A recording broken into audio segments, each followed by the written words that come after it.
안교교과 해설 방송을 시작하겠습니다. 이번 한 기 동안 우리는 죽음과 미래의 소망이라는 제목을 주제로 해서 공부를 하고 있습니다. 지금까지 우리는 성경에 나타난 인간의 본질, 죽음의 의미, 부활의 소망, 사탄의 기만과 영혼불멸 사상의 비성서적인 이해 등에 대해서 공부하였죠.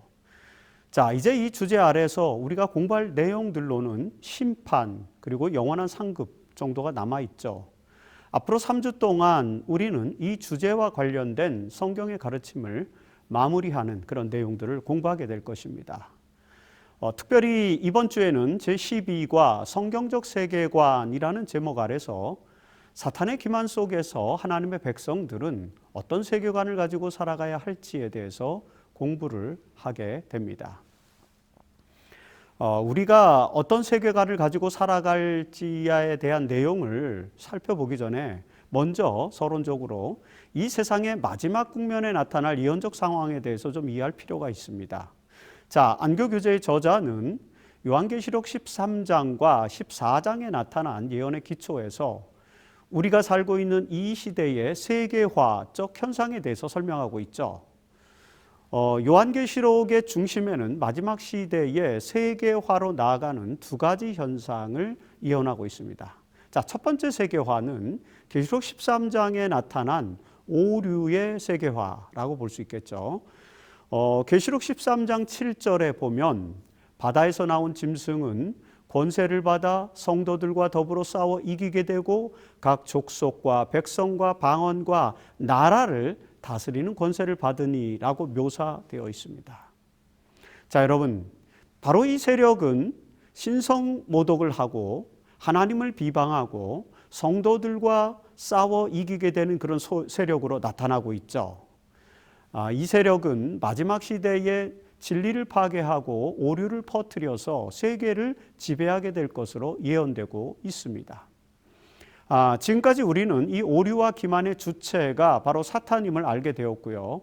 그 사탄은 영혼불멸 사상으로 인류를 기만하였는데 이제 이 세상에 거대한 영향을 끼쳐 모든 사람들을 지배하는 권세를 받게 되었다는 것입니다. 우리는 그런 사탄의 기만과 권세 아래서 마지막 시대를 살아가고 있는 것입니다. 자, 그리고 두 번째 세계화는 계시록 14장에 나타난 진리의 세계화라고 볼 수 있죠. 계시록 14장 6절에 보면 또 보니 다른 천사가 공중에 날아가는데 땅에 거주하는 자들 곧 모든 민족과 종족과 방언과 백성에게 전할 영원한 복음을 가졌더라고 묘사되어 있습니다. 여러분, 이 천사는 하나님의 심판의 기별을 전하고 그리고 바벨론이 무너질 것을 예언하고 짐승과 우상에게 경배하는 것에 대한 심판을 선언하고 있습니다. 특별히 그 천사로 묘사된 이 세력은 하나님의 계명과 예수의 믿음을 가진 자들이죠. 이들은 사탄의 세력의 기만을 꺾고 하나님 나라의 도래를 이끌어낼 자들인 것입니다. 오늘 우리가 공부하게 되는 내용은 이 대쟁투의 정점의 시대에 사탄의 기만을 꺾고 하나님 나라와 영원한 상급을 위해서 살아가는 이 마지막 시대의 백성들이 어떤 삶을 살아야 하는지에 대한 것입니다.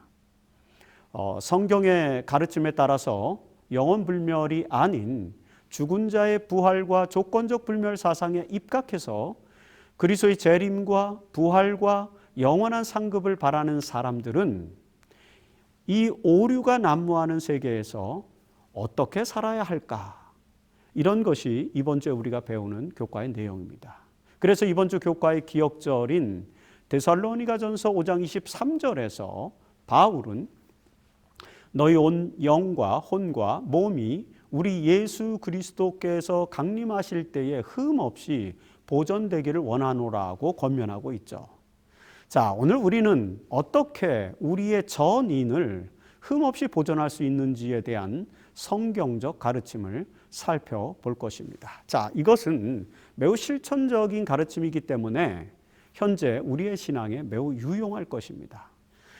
이번 주 교과를 함께 공부함으로써 그리스도의 재림을 준비하고 진리의 세계화를 이끄는 주역으로서 우리가 어떻게 생활할지에 대해서 진지하게 생각해 보는 시간을 갖도록 하겠습니다. 먼저 데살로니가전서 5장 23절의 가르침에 따라서 우리의 영과 혼과 몸이 그리스도에 강림하실 때에 흠없이 보존되도록 하기 위해서는 사실 우리 신앙의 영역에서 전인적인 성장이 이루어져야 합니다. 여러분, 여기에 묘사된 영과 혼과 몸이라는 표현에서 우리는 어떤 면에서는 삼분법적 인간이에라는 그런 개념을 발견하게 되죠. 지금까지 우리는 인간의 본질이 육체와 영혼으로 나누어진 이분법적인 것이 아님을 계속해서 공부하였죠. 그런데 여기서는 인간이 삼분법적으로 구성되었다고 가르치는 것처럼 보이는 귀절이 나오는 것입니다. 그러나 사실 이 표현은 인간의 본질이 세 요소로 나뉘어져 있음을 삼분법적으로 설명하는 것이 아니라 전인을 표현하는 문학적 표현임을 이해할 필요가 있습니다. 자, 인간의 본질을 육체와 영혼의 이원론으로 구분하는 것은 플라톤의 가르침에서 확립되었다고 지금까지 우리가 공부를 했지 않습니까? 이 플라톤은 인간의 영혼은 이성적인 영역, 이성과 기계 우리가 3장에서 공부했습니다. 그리고 비이성적인 영역, 욕망으로 나눠졌다고 가르칩니다. 자, 이런 가르침의 기초에서 영지주의자들은 인간이 영, 혼, 몸이라는 삼분법적인 존재로 또 나눠졌다고 가르쳤죠. 그들은 몸, 이 소마, 즉 물질적인 부분은 악하고 혼, 푸시케와 영, 푸뉴마는 정신의 세계에 속한 존재로서 선한 것이며 그 영역에는 점점 더 고상한 영혼의 존재로 계급화되어 있다고 가르쳤다고 우리가 삼가에서 배웠습니다. 그러나 바울은 이런 영지주의자들의 삼분법적인 개념이 아니라 인간의 전인적인 특성을 설명하기 위해서 영혼, 몸이라는 용어를 다시 사용하고 있는 것입니다. 왜냐하면 여러분 여기 보면 몸도 이 소마도 흠없게 보존되어야 한다라고 강조하지 않습니까? 그래서 이 몸을 악으로 보지 않는 것, 이것이 바로 영지주의와 바울의 차이인 것입니다. 3가에서 우리가 이 내용을 제가 또 잠깐 설명드렸던 때가 있으니까 그 부분을 참고하시면 되겠습니다. 자, 어쨌든 여기서 바울은 지금 인간은 영과 혼과 몸, 즉 전인적인 성장을 통해서 흠없이 보존되어야 한다는 점을 강조하고 있는 것입니다. 사실 성경은 이런 가르침, 전인적인 성장에 대한 가르침을 많이 보여주죠. 여러분 누가복음 2장 52절에 보면 예수의 성장을 설명하면서 이 전인적인 성장에 대한 표현을 보여주고 있습니다. 자, 보실까요? 예수는 지혜와 그 다음에 키가 자라가며 하나님과 사람에게 더욱 사랑스러워 가시더라. 이 표현은 예수의 소년 시절의 경험을 기록한 복음서의 유일한 기록, 누가복음의 기록이죠. 자, 이 기록에서 누가는 예수의 성장을 표현하면서 육체적 키가, 그 다음에 정신적 지혜가, 그리고 영적인 사랑스러워 가시는 그런 성장에 대해서 표현하고 있는 것입니다. 여러분 이것은 한 사람의 성장 법칙에 적용되는 그런 원리죠. 그래서 엘렌 화이트는 교육 13페이지에서 참된 교육은 전인과 관계가 있으며 사람이 살아갈 수 있는 존재의 전 기간에 걸쳐서 평생에 걸쳐서 이루어져야 한다. 그것은 신체와 정신과 영적 능력의 조화로운 발달을 이루는 것이다 라고 강조하고 있는 것입니다. 예수는 어린 시절의 성장에서부터 영혼 몸의 전인적인 발달의 모본을 우리에게 보여주셨습니다. 그리고 우리는 이 예수의 모본에 따라서 우리의 신체와 정신과 영혼의 조화로운 발달을 추구해야 한다라고 하는 것이죠. 이것이 마지막 시대를 살아가는 하나님의 백성들의 삶의 자세라고 볼 수 있습니다. 성경은 이런 전인의 조화로운 변화와 발달이 이 땅에서 이루어지는 구원의 경험이라고 또 가르치죠. 사실 여러분 예수님의 사역은 바로 이 전인적인 영역과 또 관계되어 있는 것을 우리는 볼 수 있습니다. 그 대표적인 표현이 마태복음 4장 23절에서 나오는데요. 여기서 예수의 사역은 온 갈릴리에 두루 다니사 그들의 회당에서 가르치시며 그리고 천국 복음을 전파하시며 백성 중에 모든 병과 모든 약한 것을 고치시는 것이었죠. 자, 예수님께서 가르친다고 하는 것은 그분의 가르침은 정신적인 성장을 의미하는 것이고요. 복음을 전파하심은 영적 성장을 말하는 것이고 고치심은 육체적인 회복을 의미하는 것이죠. 이처럼 인간의 전인을 회복시키는 것이 예수의 사명이셨습니다. 따라서 우리는 그 예수 그리스도의 사명에 따라서 전인의 회복과 성장을 경험해야 하는 것입니다. 우리는 영과 혼과 몸의 조화로운 성장을 위해서 최선을 다해야 한다는 것입니다. 자, 그래서 교육 15페이지와 16페이지에 계속해서 YF는 정신적, 도덕적, 신체적 발달을 증진시켜 사람들로 하여금 창조 당시의 완전한 상태로 돌아가게 하는 것이 구속사업이다라고 이렇게 강조하고 있죠. 자, 우리는 그리스도의 구속사역, 즉 가르침과 전파하심과 고치심의 사역에 따라서 영과 혼과 몸이 흠없이 보존될 수 있도록 최선을 다해서 생활해야 하는 것입니다. 자, 이것이 바로 재림을 준비하는 성도들이 견지해야 할 삶의 자세라고 일요일소지에서 설명하고 있습니다.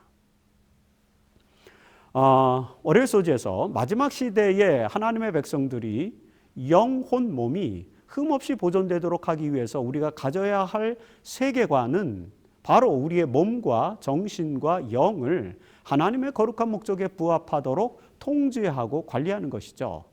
이제 이 내용을 좀 더 구체적으로 살펴보기 위해서 이번 주 교과는 월요일에는 몸에 대하여, 그리고 화요일에는 정신, 마음에 대하여, 그리고 수요일에는 영적 요소에 대하여 각각 다루고 있습니다. 자, 먼저 월요일 소지에서는 바로 우리의 몸에 대한 성경적 세계관을 살펴보게 되죠. 그 성경적 세계관에서 우리의 몸은 하나님의 성전, 하나님의 전으로 이해됩니다.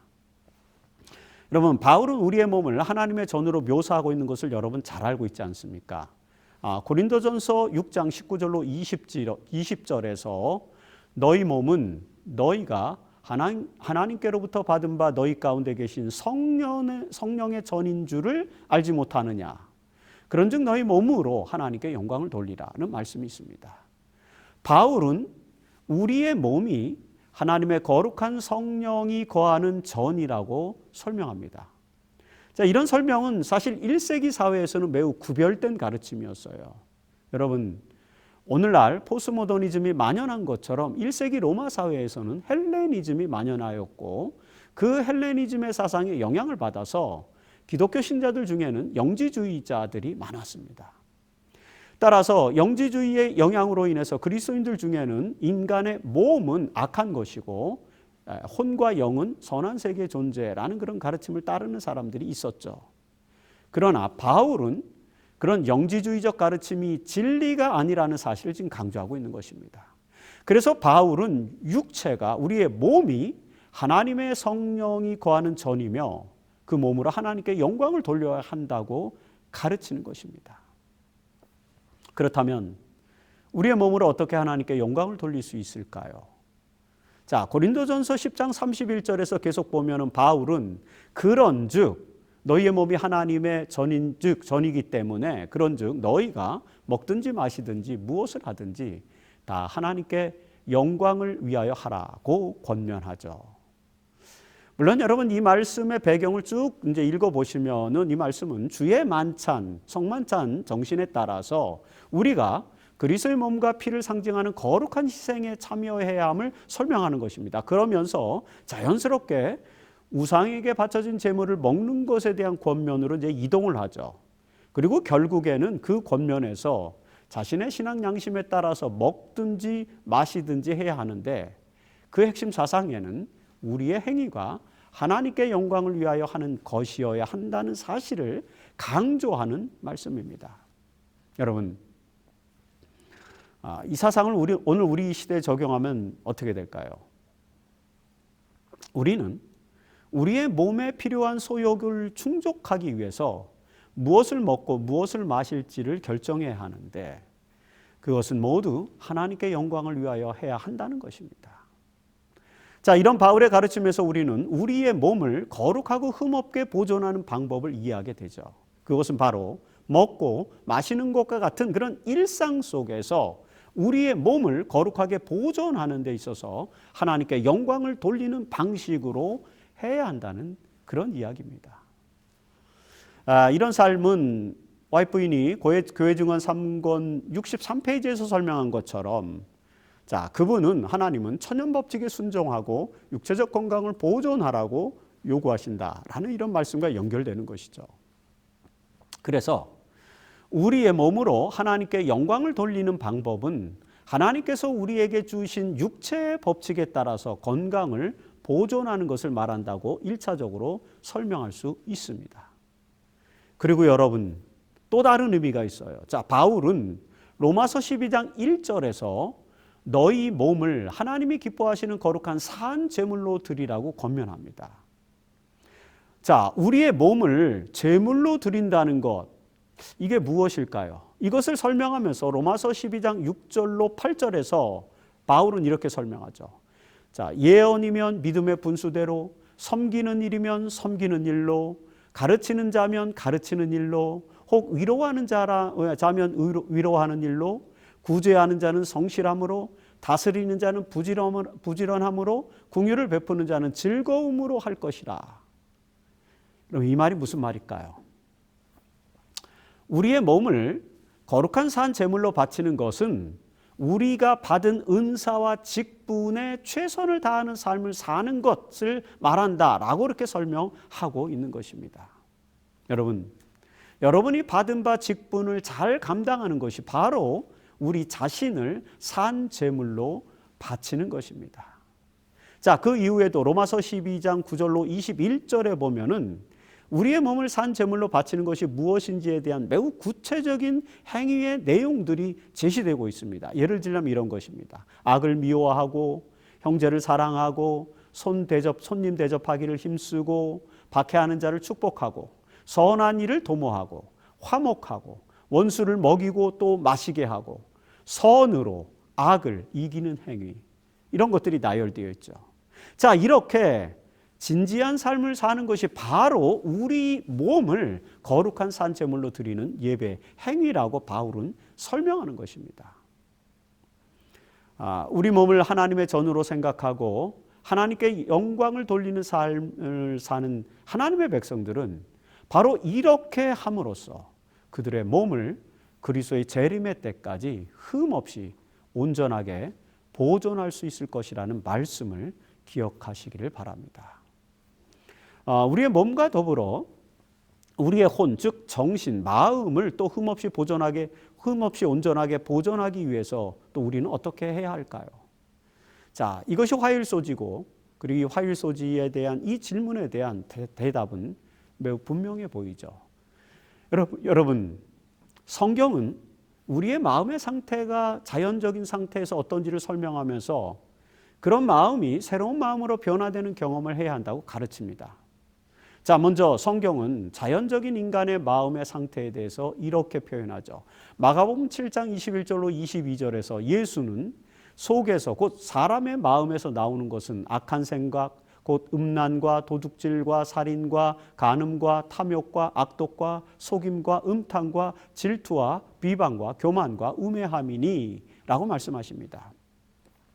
이런 표현들이 성경 여러 곳에서 나와요. 로마서 1장 28절로 29절에서는 그들이 마음에 하나님 두기를 싫어하며 곧 모든 불의, 추악, 탐욕, 악의, 시기, 살인, 분쟁, 사기, 악독, 비방, 이런 것들을 나열하죠. 그리고 갈라디아서 5장 19절로 21절에서도 육체의 일은 분명하니 곧 음행과 더러운 것과 호색과 우상숭배와 주술과 원수 맺는 것과 투기와 술취함과 방탕함과 또 그와 같은 것들이라. 여러분, 이런 것들이 죄된 인간의 본성적 마음에 존재하는 것들입니다. 그런데 성경은 이런 우리들의 본성적 마음들을 성령의 열매로 바꾸라고 권면합니다. 우리가 마지막 때에 우리의 마음을 흠없이 보존하기 위해서는 이런 악한 마음의 요소들을 버려야 합니다. 그렇다면 이런 악한 마음을 버리기 위해서 우리가 어떻게 해야 할까요? 성경은 바로 그리스도의 마음을 가져야 한다고 권면하고 있습니다. 고린도전서 2장 16절에서 누가 주의 마음을 알아서 주를 가르치겠느냐? 그러나 우리가 그리스도의 마음을 가졌느니라고 이렇게 말하는데요. 자, 이 겉면은 바울이 육에 속한 사람이 아닌 신령한 사람들이 되어야 한다고 말씀하시면서 주는 그런 겉면입니다. 다윗은 시편 24편 3절 4절에서 손이 깨끗하며 마음이 청결하며 뜻을 허탄한 데 두지 아니하며 거짓 맹세하지 아니하는 자, 이런 자들이 여호와의 성산에 올라가게 된다라고 이렇게 설명하면서 그런 자들이 되어야 한다고 노래하죠. 자, 여러분, 마음이 청결한 자란 여호와의 산에 올라서 그의 거룩한 곳에 서는 자들을 말하는 것입니다. 그리스도의 마음을 가진 자는 바로 마음이 청결한 자가 될 것이고, 그런 마음이 청결한 자는 마태복음 5장 8절에 보면 하나님을 볼 것이며 라는 그런 복을 받게 되죠. 빌립보서 4장 7절로 8절에서도 바울은 그리스도 예수 안에서 마음과 생각을 지키는 자들은 이렇게 산다고. 무엇에든지 참되며 무엇에든지 경건하며 무엇에든지 옳으며 무엇에든지 정결하며 무엇에든지 사랑받을 만하며 무엇에든지 칭찬받을 만하며 라고 격려하죠. 그리고 이런 사람들은 골로새서 3장 2절에서 보면 위의 것을 생각하고 땅의 것을 생각하지 않는 그런 사람들입니다. 여러분, 이런 마음을 가지고 살아가는 사람들이 바로 그리스도의 마음을 가진 것이죠. 자, 이것은 매우 고상하고 거룩한 마음이라는 것을 우리는 잘 알고 있습니다. 그럼에도 불구하고 때때로 이런 마음으로 흠없이 살아가는 것이 매우 힘들다는 것을 우리는 또 알고 있죠. 그렇다면 우리가 어떻게 하면 이런 그리스도의 마음을 가지고 살아갈 수 있을까요? 성경은 하나님께서 우리에게 주시는 새 언약을 통해서 이런 마음을 가지고 살 수 있게 해주시겠다는 약속을 제공해 주십니다. 자, 새 언약에 대한 약속은 에레미야 31장 31절로 33절에 나타나고 있죠. 그리고 그 예레미야 31장의 약속에 의거해서 히브리서 기자는 히브리서 8장 8절로 10절에서 그 내용을 인용해서 이렇게 설명합니다. 내가 이스라엘 집과 유다 집과 더불어 새 언약을 맺으리라. 내가 이스라엘 집과 맺을 언약은 이것이니 내 법을 그들의 생각에 두고 그들의 마음에 이것을 기록하리라는 것입니다. 자, 이런 내용을 몇 번 강조하죠. 여러분, 우리가 악한 마음을 제거하고 청결한 마음, 즉 예수의 마음을 가져야 하는데 그것은 바로 하나님께서 예수 그리스도를 통하여 우리에게 주신 새 언약, 즉 우리의 마음에 하나님의 법을 기록하는 그 언약으로 은유되어 있는 것입니다. 여기서 우리 마음에 기록된 하나님의 법이라는 것이 무엇일까요? 요한복음 13장 34절에서 예수께서 말씀하신 것 이것이죠. 즉 새 계명을 너희에게 주노니, 우리 마음속에 기록된 새 계명, 새 언약에 따라서 기록된 새 계명은 뭐냐? 서로 사랑하라. 내가 너희를 사랑한 것 같이 너희도 서로 사랑하라. 이것이 새 계명이다라는 것이죠. 하나님께서 예수 그리스도를 통해서 우리에게 주신 새 언약, 즉 우리 마음에 기록된 하나님의 법은 바로 이 사랑의 계명인데, 바로 그 사랑의 계명을 품고 실천하면 우리는 그리스도의 마음을 가지고 살아가게 될 것이며, 바로 그런 삶을 살아갈 때 우리의 마음은 흠없이 보존하게 될 것이라는 것입니다. 이것이 화일소지에서 우리가 살펴보는 내용이죠. 자, 마지막 시대에 우리를 흠없이 보존하기 위해서 우리에게 주신 성경적 세계관은 바로 예수 그리스도의 마음을 가지고 살아야 한다는 것입니다. 가룟 기별 1권 337페이지에서 엘렌 화이트는 그리스도의 마음을 갖는 방법을 이렇게 설명하고 있습니다. 우리들이 그리스도와 연합하게 될 때 그리스도의 정신을 갖게 된다.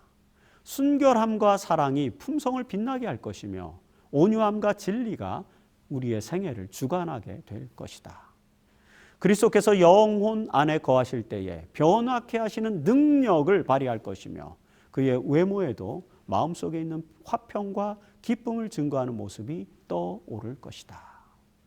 여러분, 이 약속의 말씀에 힘입어서 그리스도의 마음을 갖고 순결함과 사랑이 우리의 품성을 빛나게 하도록 그렇게 변화를 경험하는 여러분과 제가 되기를 간절히 호소합니다. 우리의 몸을 거룩하게 보존하는 방법은 이제 자연의 법칙에 따라서 건강 생활을 실천하고 하나님께 영광을 돌릴 뿐만 아니라 우리의 직분에 충실한 삶을 살아감으로써 우리 몸을 거룩한 산 제물로 바치는 것임을 우리가 살펴봤죠. 월요일 소재에서. 그리고 우리의 마음을 거룩하게 보존하는 방법은 새 언약에 따라서 사랑의 계명을 실천함으로써 그리스도의 마음을 가지는 것임을 화요일 소재에서 살펴보았습니다. 그렇다면 우리의 영성을 거룩하게 유지하는 방법은 무엇일까요? 자, 수요일 소재는 이제 이 문제를 다루게 되는데 그것은 바로 성령의 인도하심을 따라 살아가는 것이라는 것이죠. 우리의 영성을 거룩하게 유지하려면 우리는 성령의 인도하심을 따라서 살아야 합니다. 왜냐하면 사실 성령은 영적인 삶을 이끌어 주시는 주체가 되시기 때문이죠. 여러분, 성경은 성령의 역할을 다음과 같은 것들로 설명합니다. 로마서 5장 5절에서 성령은 성령으로 말미암아 하나님의 사랑이 우리의 마음에 부은 바 되었다라고 말합니다. 다시 말해서 성령은 하나님의 사랑을 우리에게 부어주시는 그런 역할을 하시는 분입니다. 그리고 요한복음 16장 13절에는 진리의 성령이 오시면 그가 너희를 모든 진리 가운데로 인도하시니라고 또 말씀하시죠. 자, 성령은 진리로 우리를 인도하시는 역할을 하시는 분이심을 또 알게 해줍니다. 그리고 사도행전 1장 8절에서는 오직 성령이 임하시면 우리가 권능을 받고 땅끝까지 증인이 되리라고 또 말씀하시는데요. 자, 여기서는 성령이 복음 사역의 능력을 허락해 주시는 그런 역할을 하시는 분이라는 사실을 또 강조합니다. 자, 이처럼 성령은 사랑과 진리와 증인의 사명과 같은 우리의 영적 영역을 주관하신다는 것입니다. 따라서 우리가 영성을 거룩하게 유지하려면 이 성령의 인도하심을 따라야만 하는 것이죠. 그러나 여러분, 많은 그리스도인들은 성령의 인도하심을 따라서 영적으로 살기보다는 그저 성령의 은사를 받기만을 바라는 경우가 많아요. 그래서 사도행전 8장 4절로 24절에 나타난 이 사례를 통해서 안교국가의 저자는 이 사실에 대해서 설명을 해주죠. 자, 빌립이 사마리아에서 전도 활동을 했습니다. 빌립은 영적 권능을 가진 예수님의 제자였고요. 특히 이제 7 집사 중에 하나였죠. 12 제자 중에 하나였죠. 이 빌립이 그 영적 권능으로 사마리아에서 큰 부흥이 일어났습니다. 그때 마술사 시몬이, 그곳에 있던 마술사 시몬이 빌립의 능력을 보고 우선 침례를 받습니다. 자, 이 이후에 베드로와 요한이 사마리아에 와서 또 성령의 침례를 베풀죠. 이들이 아직 성령을 받지 못한 것을 보고 성령의 침례를 베풀게 됩니다. 자, 이런 일로 인해서 성령의 능력이 사마리아인들에게서 나타나게 되자 이 마술사 시몬은 그 성령의 능력을 돈으로 사고자 합니다. 그래서 여러분, 사도행전 8장 19절에서 마술사 시몬은 이 권능을 내게도 주어 누구든지 내가 안수하는 사람은 성령을 받게 하여 주소서라고 간청을 하죠. 여기에 대해서 베드로는 20절에서 내가 하나님의 선물을 돈 주고 살 줄로 생각하였으니 내 은과 내가 함께 망할지어다라고 책망하십니다. 자, 이 이야기는 성령의 능력과 영적인 삶의 관계를 잘 설명해 줍니다. 성령은 우리로 하여금 영적인 능력을 드러내게 해주죠. 그러나 여러분, 그 성령은 영적인 삶을 추구하는 사람들에게 주어지는 영적인 능력인 것입니다. 성령은 우리에게 영적인 능력을 주어서 우리의 영성을 거룩하게 유지하게 해줍니다. 사실 우리가 성령을 구하는 것은 바로 이런 이유 때문이죠. 그런데 그리스도인들 중에는 영성을 통해서 하나님의 뜻을 따라 생활하는 그런 것에는 관심이 없고 그 능력만을 구하는 경우가 많은 것입니다. 그래서 이에 대해서 예수님께서는 이렇게 견책을 하셨죠. 마태복음 7장 21절로 23절입니다. 나더러 주여 주여 하는 자마다 다 천국에 들어갈 것이 아니요 다만 하늘에 계신 내 아버지의 뜻대로 행하는 자라야 들어가리라. 그날에 많은 사람이 나더러 이르되 주여 주여 우리가 주의 이름으로 선지자 노릇하며 주의 이름으로 귀신을 쫓아내며 주의 이름으로 많은 권능을 행하지 아니하였나이까 하리니 그때 내가 그들에게 밝히 말하되 내가 너희를 도무지 알지 못하니 불법을 행하는 자들아 내게서 떠나가라 하니라. 여러분, 단지 성령의 능력만을 간구하는 사람들은 그 능력을 받지 못할 것입니다. 사실 성령의 능력은 하나님의 뜻에 따라서 생활하게 될 때 주어지게 될 것이죠. 물론 그런 삶이 가능하도록 또 우리를 인도하시는 분도 역시 그 성령이십니다. 따라서 우리가 성령의 인도하심을 따라 사는 것이 바로 영성을 추구하는 삶이며 그렇게 영성을 추구하는 삶을 성령의 능력을 따라서 할 때에 우리의 영이 거룩하게 흠없이 보존될 것이라는 것이 이 수혈소지의 내용인 것입니다. 우리는 매일 매순간 거룩한 성령의 임재를 간구해야 하며 그 성령의 인도하심을 따라 살아가야 합니다. 그렇게 할 때 우리의 영도 온전히 보존될 것입니다. 예수님께서 다시 오심을 위해 준비할 때에 우리는 이 진리와 오류가 대립하는 이 마지막 시대를 살아가면서 특별히 우리가 예수의 모본을 따라 영과 혼과 몸이 흠없이 보존되도록 노력해야만 하는 그런 삶을 살아야 되는데 그 이유는요. 그렇게 그리스도 안에서 신실한 백성들을 위해서 예수님께서 재림하실 때가 가까웠기 때문인 것입니다. 자, 예수의 다시 오심은 신약의 전체에서 거듭된 약속이죠. 그리고 그 재림의 때에 인류는 비로소 죽음의 문제를 극복하고 부활하여 하나님의 나라에 들어가게 될 것입니다.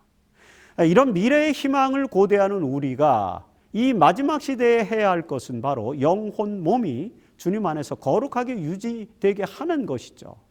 이것이 재림을 준비하는 그리스도인의 자세라는 것입니다. 이 목요일 소지에서 우리는 바로 그리스도의 재림을 위해서 우리가 무엇을 준비해야 하는지를 다시 한번 공부하게 될 것입니다. 베드로는 재림을 기다리는 사람들이 어떤 정신으로 살아야 하는지에 대한 아주 중요한 가르침을 기록하고 있습니다. 그것이 베드로후서 3장입니다. 자, 베드로후서 3장에서 우리는 재림을 기다리는 사람들이 주목해야 할 몇 가지 내용을 살펴볼 수 있습니다. 첫째, 그 베드로후서 3장 4절에 보면 마지막 때에 사람들이 주께서 강림하신다는 약속이 어디 있느냐라고 재림을 믿는 사람들을 조롱하게 될 것이라는 그런 내용입니다. 여러분, 실제로 현대문화 속에서 그리스도의 재림에 대한 약속의 기별이 참 많은 사람들에게 조롱을 받고 있지 않습니까? 베드로는 바로 그런 상황이 있을 것을 기록합니다. 자, 그러면서 둘째 내용은 그 예수의 재림이 지연되는 이유를 설명해 주는데 9절입니다. 9절에서 주의 약속은 어떤 이에 더디다고 생각하는 것까지 더딘 것이 아니라 사실은 오직 주께서는 너희를 대하여 오래 참으사 아무도 멸망하지 아니하고 다 회개하기에 이르기를 원하시기 때문이다 라고 이렇게 설명합니다. 이것이 두 번째. 그리고 하지만 셋째 10절에 가서 세 번째로 주의 날이 그럼에도 불구하고 주의 날은 결국에는 도둑같이 올 것이다 라는 확실한 약속을 강조하죠. 그래서 넷째 12절에서 그래서 우리는 하나님의 날이 임하기를 바라보고 간절히 사모해야 한다라고 그렇게 호소하는 것입니다. 여러분, 이 네 가지의 시사점에 나타나는 것처럼 확실히 재림의 약속은 지금 지연되고 있습니다. 그래서 사람들로부터 조롱을 받기도 합니다. 그러나 그 약속은 확실하며 재림의 지연은 사실 우리를 위한 것임을 기억해야 한다는 것입니다. 그리고 그래서 그날을 간절히 바라고 소망하고 사모해야 한다라는 것이죠. 그렇다면 이렇게 주님의 재림의 날을 간절히 바라고 사모하는 우리는 어떤 자세로 살아야 할까요? 자, 그것을 베드로후서 3장 14절에는 이렇게 설명합니다. 그러므로 사랑하는 자들아 너희가 이것을 바라보나니 주 앞에서 점도 없고 흠도 없이 평강 가운데서 나타나기를 힘쓰라.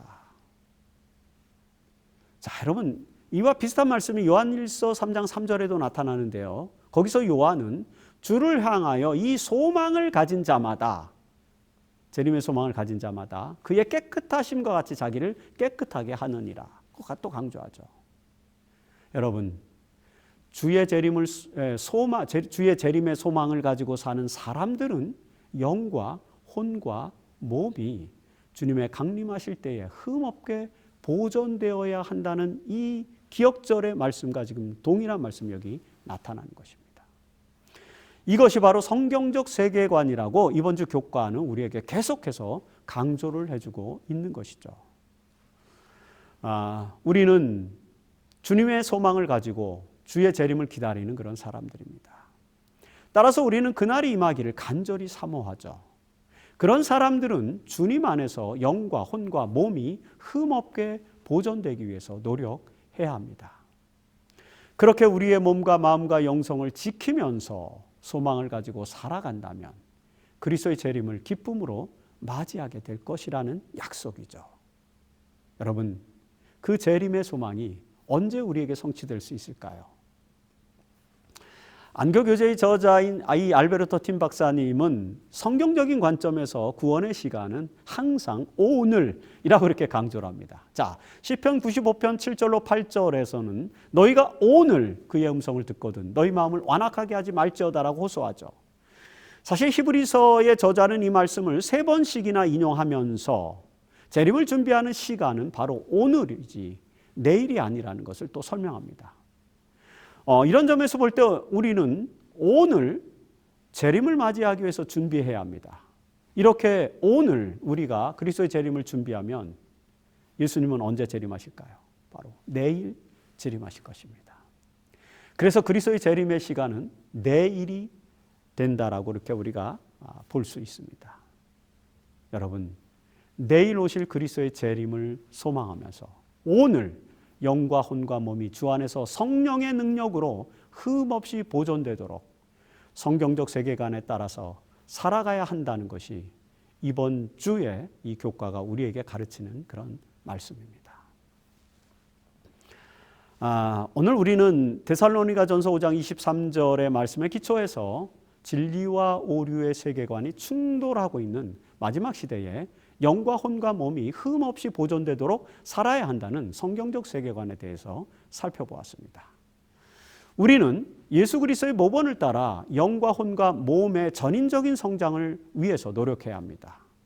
그리고 우리의 몸을 흠없이 보존하기 위해서는 우리의 몸이 하나님이 거하시는 전이라는 사실을 기억하며 하나님께 영광을 돌리는 삶을 살아야 한다는 것을 또 살펴보았습니다. 그리고 우리의 혼을 흠없게 보존하기 위해서는 그리스도의 마음을 품고 살아야 한다는 것을 알게 되었죠. 아울러 우리의 영을 흠없게 보존하기 위해서는 성령의 인도하심을 따라 살아야 한다는 것도 살펴보았습니다. 그렇게 우리의 영과 혼과 몸을 그리스도 안에서 흠없게 보존하는 것이 바로 재림의 소망을 따라 살아가는 재림교인들의 참된 모습이라는 것을 이번 주 교과를 통해서 우리는 공부하게 되었습니다. 그래서 우리는 오늘 최선을 다해 재림을 준비해야 하며 그렇게 하면 예수는 내일 다시 오실 것입니다. 이런 소망과 재림의 준비를 위해서 엘렌 화이트는 우리에게 또 이렇게 권면하시죠. 하늘 165페이지에 있는 말씀입니다. 제가 읽어보겠습니다. 주님이 곧 오신다. 우리는 평강 가운데서 그분을 만날 준비를 갖추어야 한다. 주위에 있는 사람들에게 빛을 전하는 일에 우리의 온 힘을 다하기로 결심하자. 우리는 슬퍼하지 말고 기뻐해야 하며 언제나 우리 앞에 주 예수님을 모시고 있어야 한다. 우리는 그분의 나타나심을 위하여 준비하고 기다려야 한다. 그분을 대면하고 그분의 구속받은 자로 영접되는 것은 얼마나 영광스러운 일인가. 곧 오실 주님의 재림에 대한 소망을 가지고 살아가는 우리는 그분을 만날 준비를 갖추어야 합니다.